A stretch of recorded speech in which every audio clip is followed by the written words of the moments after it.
Welcome to the darkness, where your deepest fears come to life. This is Andera. Subscribe if you dare.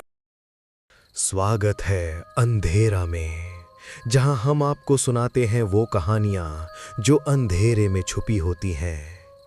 अगर आप पहली बार आए हैं तो चैनल को लाइक, शेयर और सब्सक्राइब ज़रूर करें, क्योंकि यहाँ हर कहानी आपके डर को जगा देगी। आज की कहानी उड़ीसा के रहने वाली अंजलि जी की है, जो एक स्केप्टिकल आर्कियोलॉजिस्ट थीं। तो चलिए दोस्तों, सुनते हैं अंजलि जी की कहानी हमारी जुबानी। सनसेट का वक्त था और मैं जंगल के किनारे खड़ी थी। स्काई एक अजीब लाल रंग में डूबा हुआ था, जैसे किसी ने खून को हवा में घोला हो। हवा भारी थी, उसमें पुराने धूप, मिट्टी और कुछ जल चुके तेल की स्मेल मिक्स थी। मैं नॉर्मली इन चीज़ों पे ध्यान नहीं देती।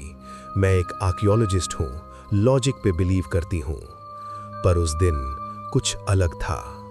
राजू, तुम श्योर हो ना यही जगह है? मैंने थोड़ा इम्पेशेंट होके पूछा।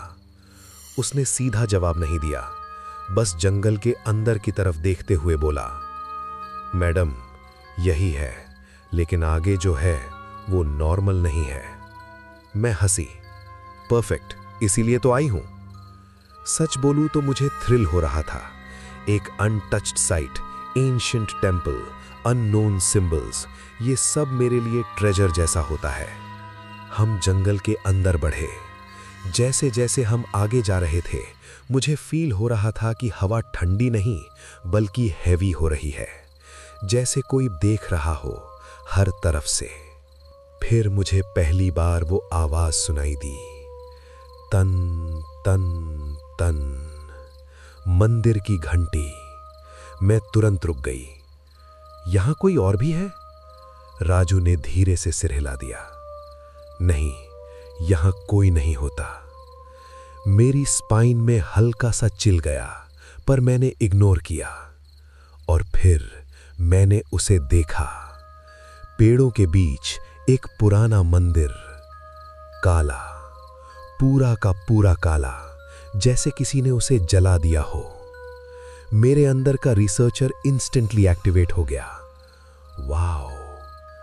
मैं ऑलमोस्ट भाग के उसके पास गई। दीवारों पर सिंबल्स बने हुए थे। नॉर्मल ओडिया स्क्रिप्ट नहीं, ये कुछ और था। टेढ़े मेढ़े, गोल, और कुछ तो ऐसे जैसे खून से लिखे गए हों।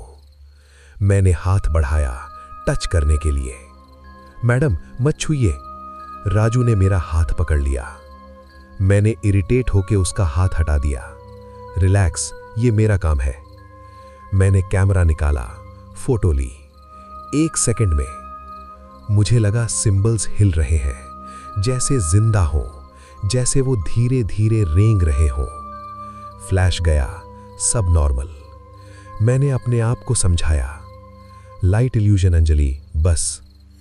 पर सच ये है, इस मोमेंट में मेरा कॉन्फिडेंस हल्का सा हिल गया था। मंदिर का दरवाजा आधा खुला था। अंदर से ठंडी हवा आ रही थी और एक स्मेल जो मैं कभी भूल नहीं सकती, ओल्ड इंसेंस और फ्रेश ब्लड। मैं धीरे से अंदर गई। ये गर्भगृह होगा, मैंने अपने आप से कहा। टॉर्च ऑन की और फिर मैंने उसे देखा। मूर्ति, एक देवी की, लेकिन उसका चेहरा डिस्टॉर्टेड, अननेचुरल। आंखें बहुत बड़ी और मुंह हल्का सा खुला, जैसे वो स्क्रीम कर रही हो। मेरे हाथ ऑटोमेटिकली नोटबुक की तरफ गए। Sacrificial site. पीछे लाजू खड़ा था, उसकी सांस तेज थी। मैडम प्लीज चलते हैं, बस एक फोटो और। मैंने कैमरा उठाया। क्लिक, फ्लैश, और उस 1 सेकंड में मूर्ति की आंखें सीधा मेरी तरफ घूम गई, सीधा मुझे देखते हुए। मेरा दिल लिटरली स्किप कर गया। फ्लैश खत्म, मूर्ति वापस नॉर्मल। मैं जम गई। तुमने देखा? मैंने धीरे से पूछा। राजू ने बस हां में सिर हिला दिया। उसके बाद सब कुछ बहुत फास्ट हुआ। धाम। दरवाजा मेरे पीछे बंद हो गया।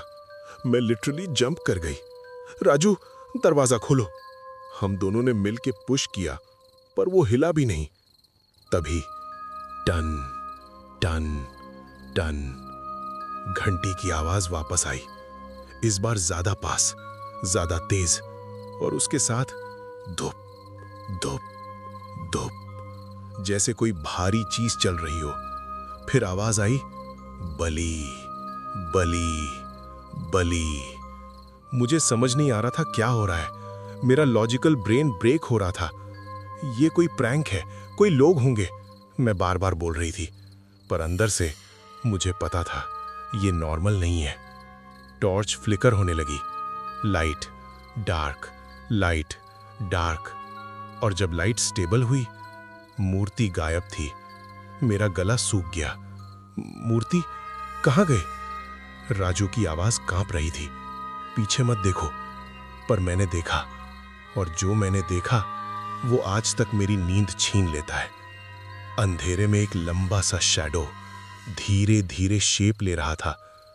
एक तांत्रिक। उसकी हाइट नॉर्मल इंसान से ज्यादा थी।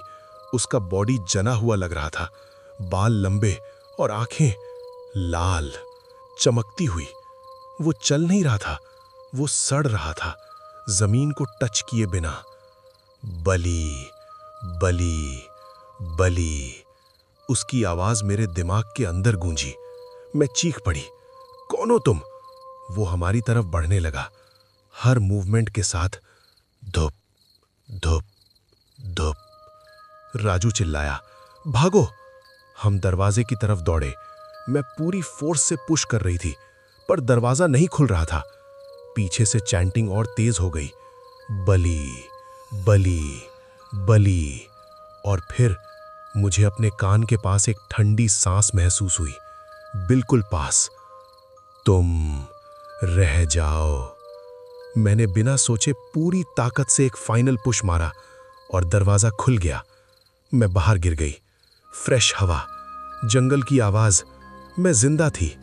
मैंने तुरंत पीछे देखा, राजू। अंदर अंधेरा था, कोई नहीं। मैं वापस जाने वाली थी, तभी अंदर से वो आवाज आई, बली। मेरे पैर जम गए और मैं भाग गई। हाँ, मैं उसे छोड़ के भाग गई। सुबह मैं एक गांव के घर में उठी। लोग कह रहे थे मैं जंगल के पास बेहोश मिली। राजू, मैंने पूछा। उन्होंने कहा, कोई नहीं था तुम्हारे साथ। मुझे गुस्सा आया। इम्पॉसिबल, वो मेरे साथ था। मैंने अपना कैमरा निकाला, फोटोज देखी। मेरे हाथ कांपने लगे। कैमरा अभी भी मेरे हाथ में था। स्क्रीन पर वही फोटो जम गई थी, राजू घुटनों पे और उसके पीछे वो तांत्रिक। मुझे लगा मेरी सांसें रुक जाएंगी। ये पॉसिबल नहीं है। मैं धीरे से बोल रही थी, पर मेरी आवाज भी मुझे अपनी नहीं लग रही थी। गांव की वो औरत मुझे घूर रही थी। तुमने कुछ देखा है ना जंगल में? मैंने तुरंत उसकी तरफ देखा। मुझे सच बताओ, वो मंदिर क्या है? औरत कुछ सेकंड तक चुप रही, फिर धीरे से बैठ गई, जैसे कोई पुरानी कहानी खोलने वाली हो। तुम लोग जहां गए थे वो कोई आम मंदिर नहीं है, उसने धीरे से कहा। वो श्रापित जगह है, 300 साल पुरानी। मेरा दिल और तेज धड़कने लगा। कौन सा श्राप? औरत ने सीधा मेरी आंखों में देखा। यहां एक राजा हुआ करता था, बहुत समय पहले। उसका राज्य इसी जंगल के आसपास था। हवा फिर से भारी लगने लगी। एक दिन पहाड़ी के पीछे वाली काली पहाड़ी से कुछ आया। इंसान नहीं था, पर पूरा जानवर भी नहीं। मेरे हाथ और भी कांपने लगे। वो रात को आता था, कब्रिस्तान खोदता था, और जो लोग मर चुके होते थे उनकी लाश निकालकर खा जाता था। मेरा गला सूख गया। कैनिबल, औरत ने हां में सिर हिलाया। नरभक्षी, पर सिर्फ जिंदा लोग नहीं, मुर्दों को भी नहीं छोड़ता था। मैंने धीरे से पूछा, फिर राजा ने क्या किया? औरत की आवाज और धीमी हो गई। राजा ने उसे पकड़ लिया, पूरे गांव के बीच। मुझे अचानक वो मंदिर के अंदर की चैंटिंग याद आई, बली बली। उसे जिंदा जला दिया गया। मेरी स्पाइन में एक ठंडी लहर दौड़ गई। औरत ने आगे झुककर कहा, पर मरते वक्त उसने हंसी। मैंने आंखें सिकोड़ ली। हंसी? हाँ। औरत की आवाज ऑलमोस्ट फुसकार बन गई। उसने कहा, मैं लौटूंगा और हर साल इस मिट्टी से अपनी बलि लूंगा। मेरा दिल 1 सेकंड के लिए रुक गया। तब से औरत ने धीरे से कहा, हर कुछ सालों में कोई ना कोई उस जंगल में गायब हो जाता है। मेरे दिमाग में राजू का चेहरा फ्लैश हुआ। मेरे हाथ ऑटोमेटिकली मेरे गले तक गए। वही निशान, वही सिंबल। मेरी उंगलियां ठंडी पड़ गईं। ये क्या है? मैंने ऑलमोस्ट फुसफुसाते हुए पूछा। औरत ने उस निशान को देखा और तुरंत पीछे हट गई।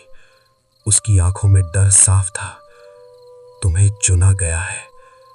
मेरा दिमाग ब्लैंक हो गया। क्या मतलब? उसने धीरे से कहा, तुम बच के नहीं आई। दूर कहीं जंगल की तरफ से घंटी की आवाज आई। Ton ton ton. मेरी सांसें तेज हो गईं। तुम्हें छोड़ दिया गया है अभी के लिए। मुझे अचानक कल रात की वो आवाज याद आई, तुम रह जाओ। मेरा पूरा शरीर ठंडा पड़ गया।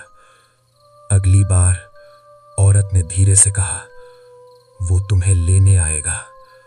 मैंने पानी में अपना रिफ्लेक्शन देखा। 1 सेकंड के लिए मुझे लगा मेरी आंखें लाल चमकी और उसी मोमेंट मेरे दिमाग के अंदर वो आवाज गूंजी, अगली बलि तैयार है। अगर आपको ये कहानी डराने में कामयाब रही तो अंधेरा को लाइक, शेयर और सब्सक्राइब जरूर करें। और याद रखना, अगर कभी रात के अंधेरे से आवाज आए तो जवाब मत देना।